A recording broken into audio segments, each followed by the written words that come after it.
Hello दोस्तों। तो मैं आज आपके लिए एक और न्यू टॉपिक लेकर आई हूँ जो कि हर एग्ज़ाम में पूछा ही जाता है, चाहे आप किसी भी एग्ज़ाम की तैयारी करते हों। तो वो टॉपिक है एलिमेंट। तो आज हम तत्व मतलब एलिमेंट के बारे में पढ़ेंगे। तो सबसे फर्स्ट हम देखेंगे तत्व की परिभाषा। तत्व की परिभाषा, तत्व किसे कहते हैं? तो तत्व वह शुद्ध पदार्थ है जो एक ही प्रकार के परमाणुओं से बना होता है और इसे किसी भी प्रकार की रासायनिक विधि द्वारा सरल पदार्थों में विभाजित नहीं किया जा सकता। अगर हम उदाहरण देखेंगे तो सोना, ऑक्सीजन, कार्बन, लौह, तांबा आदि एलिमेंट हैं जिन्हें हम किसी भी रासायनिक विधि द्वारा विभाजित नहीं कर सकते। और फिर सेकंड है तत्वों का वर्गीकरण। तो हम देखेंगे तत्वों के वर्गीकरण। तत्वों को मुख्य रूप से निम्नलिखित आधारों पर वर्गीकृत किया जाता है। फर्स्ट है भौतिक अवस्था के आधार पर। तो भौतिक अवस्था के आधार पर ये 3 प्रकार के हैं: ठोस, द्रव और गैस। और फिर सेकंड है धातु एवं अधातु के आधार पे। तो इनके आधार पर धातु, अधातु और उपधातु होते हैं।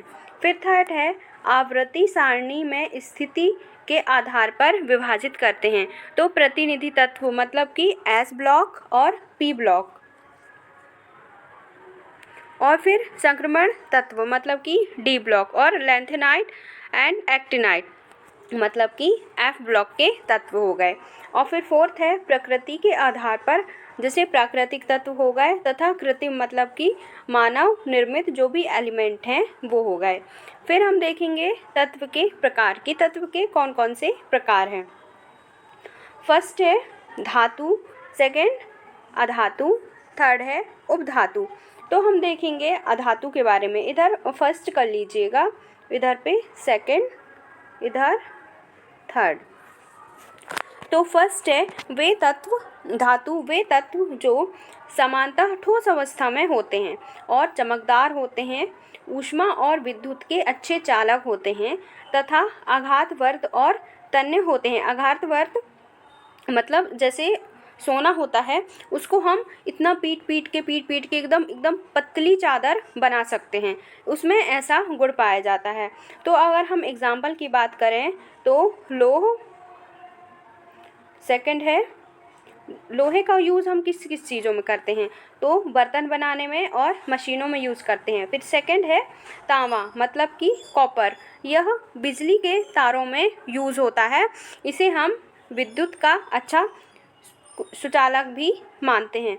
फिर थर्ड है सोना मतलब कि यह आभूषण बनाने में यूज़ होता है। फिर सेकंड है फिर फोर्थ है एल्युमिनियम, यह बर्तन, फॉयल और हवाई जहाज़ में यूज़ होता है।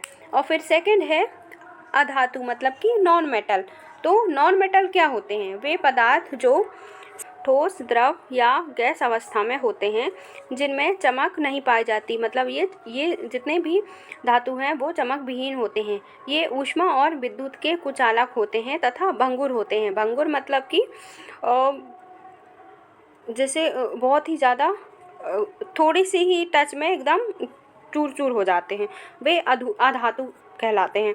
जैसे कि उदाहरण की बात करें तो ऑक्सीजन, ये श्वसन के लिए आवश्यक है। और फिर सेकंड है कार्बन, जिसमें कोयला, हीरा, ग्रेफाइट के रूप में मिलता है। लेकिन जो कार्बन है इसमें हीरा जो है वो बहुत ही ज़्यादा ठोस होता है, मतलब इनके साथ आप अपवाद भी पढ़ते जाएंगे, साथ साथ में चलता जाता है। फिर सल्फ़र है, सल्फ़र दवाइयों और बारूदों बनाने में यूज़ होता है।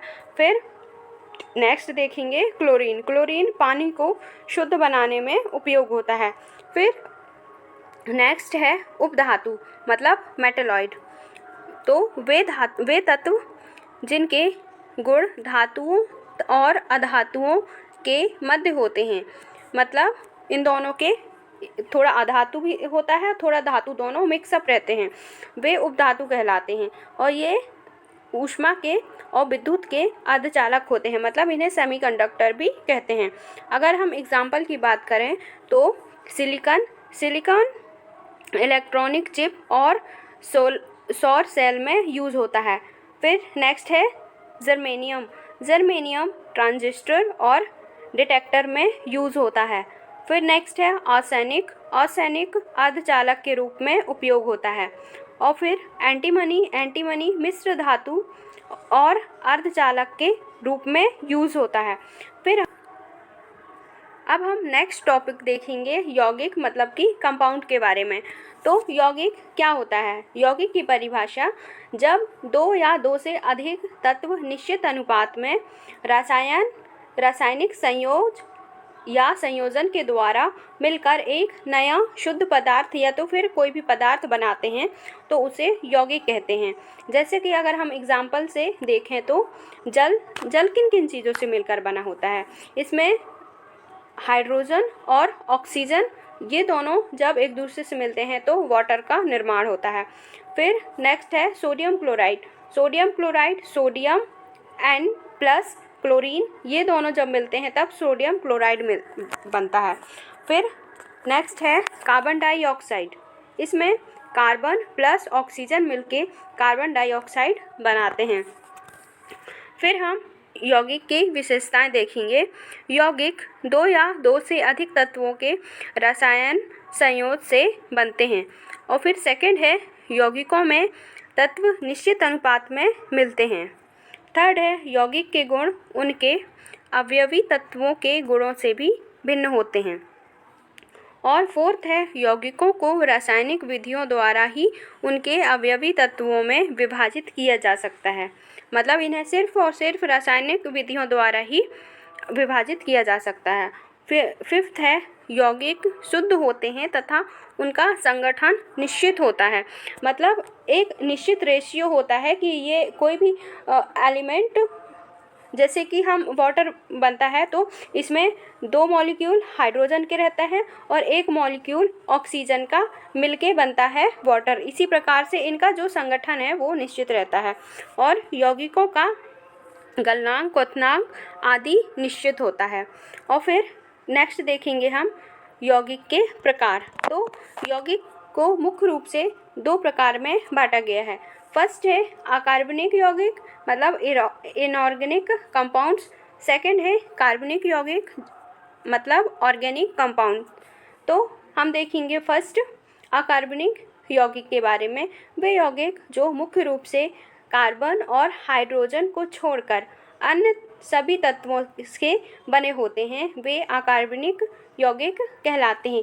जैसे कि वाटर हो गया, जल H2O, sodium chloride NaCl, ammonia NH3, sulphuric acid H2SO4। और फिर नेक्स्ट है कार्बनिक यौगिक मतलब कि ऑर्गेनिक कंपाउंड।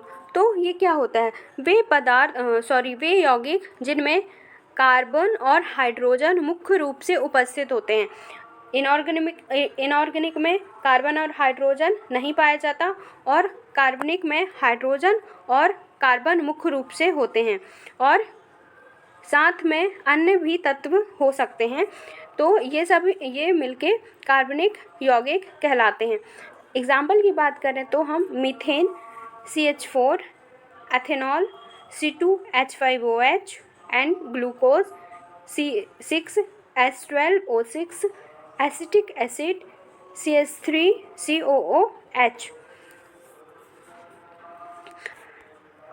नेक्स्ट टॉपिक है मिश्रण। मिश्रण मतलब कि हम मिक्सचर भी बोलते हैं। तो मिक्सचर की परिभाषा क्या होती है?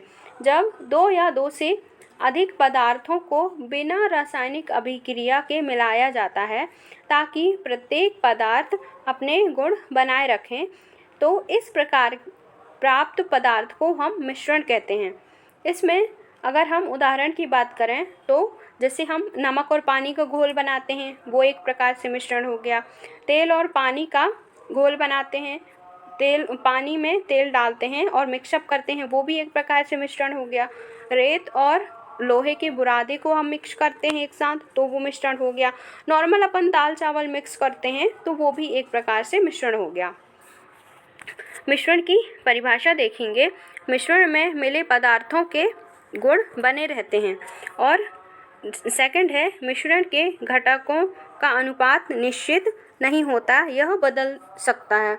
और फिर थर्ड है मिश्रण के घटक बिना रासायनिक अभिक्रिया के मिलते हैं केवल भौतिक रूप से। फोर्थ है मिश्रण के घटकों को भौतिक विधियों द्वारा अलग किया जा सकता है। फिफ्थ है मिश्रण समांगी या विषमांगी दोनों प्रकार से कुछ भी हो सकता है। नेक्स्ट है मिश्रण का क्वथनांक और गलनांक उनके घटकों से भिन्न होता है। फिर हम देखेंगे मिश्रण के प्रकार। मिश्रण को मुख्यतः रूप से दो प्रकार में बांटा है। फर्स्ट है समांगी मिश्रण, दूसरा है विषमांगी मिश्रण। तो समांगी मिश्रण क्या होता है? जिस मिश्रण के घटक समान रूप से मिल जाते हैं और जिसमें हमें कोई भिन्न भाग दिखाई नहीं देता है उसे हम समांगी मिश्रण कहते हैं। जैसे नमक का पानी, चीनी का घोल, हवा। आप कभी भी गिलास में नमक या तो फिर चीनी घोलते हैं, घुल जाता है तो आप उसमें डिफरेंस नहीं कर सकते हैं कि इसमें क्या घुला है। जब आप उसको टेस्ट करेंगे तभी आपको पता चलेगा। और जैसे वायु हो गया, पीतल मतलब तांबा और जस्ता का मिश्रण होता है तो आप उसमें डिफरेंस नहीं कर सकते जब तक कि उसको टेस्ट ना किया जाए। और फिर विशेषता, इसमें घटक एक समान रूप से फैले होते हैं। फिर नेक्स्ट देखेंगे विषमांगी मिश्रण। तो विषमांगी मिश्रण क्या होता है? जिस मिश्रण के घटक समान रूप से नहीं मिलते और जिसमें दो या दो से अधिक भाग अलग अलग दिखाई देते हैं उसे हम विषमांगी मिश्रण कहते हैं। उदाहरण के लिए जैसे रेत और पानी का। नेक्स्ट दूसरा तेल और पानी को हम मिक्स करेंगे तो तेल ऊपर ऊपर हो जाता है और पानी नीचे नीचे।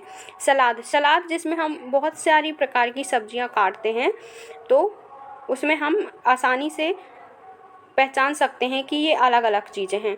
फिर आटा और पानी। और फिर विशेषता देखेंगे, इसमें घटक असमान रूप से फैले होते हैं और अलग अलग दिखते हैं। और अगर हम इसमें नोट आप ज़रूर कर लेना, मिश्रण में कोई भी रासायनिक परिवर्तन नहीं होता है, केवल भौतिक मिश्रण होता है और इसे भौतिक विधियों से ही अलग किया जा सकता है। और अगर आपको मेरा चैनल पसंद आता है तो मेरे चैनल को लाइक एंड सब्सक्राइब करें ताकि इस तरह की वीडियो आप तक जल्दी से जल्दी पहुंच सकें।